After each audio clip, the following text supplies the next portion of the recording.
Hi friends, இன்றைக்கி வீடியோவில் easy tomato chutney தான் பார்க்க போகிறோம். இதுக்கு தேவையான பொருள் 5 தக்காளி, 10 காஞ்ச மிளகாய், 3 பல் பூண்டு. இந்த 3 பொருள் இருந்தால் போதுங்க. ஈஸியாக 2 நிமிஷத்துலேயே பண்ணிடலாம். இது எல்லாத்தையும் மிக்ஸி ஜாரில் போட்டு அரைச்சிட்டு வந்துடலாம் வாங்க. இந்த ஸ்டேஜில் அரைச்சி எடுத்துக்கோங்க. அதுக்கப்புறம் தாளிக்க போகிறோம்.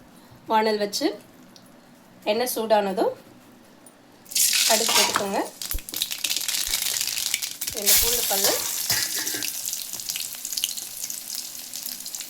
பெருங்காயம் போட்டுக்கோங்க, 4 கருவேப்பிலை போட்டுக்கோங்க. அவ்வளோதான். இப்போ நம்ம அரைச்சி எடுத்தது இதில் சேர்த்துக்கோங்க.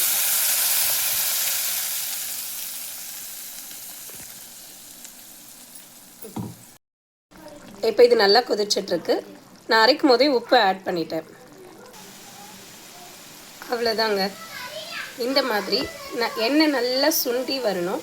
நல்லா இப்படி வந்த உடனே நீங்கள் எடுத்து சர்வ் பண்ணலாம். இந்த ஸ்டேஜில் சர்வ் பண்ணிங்கன்னா 10 இட்லி கூட சாப்பிடுவாங்க. ட்ரை பண்ணி சாப்பிட்டு பார்த்துட்டு எப்படி இருந்ததுன்னு கமெண்ட்டில் சொல்லுங்கள். Thank you friends.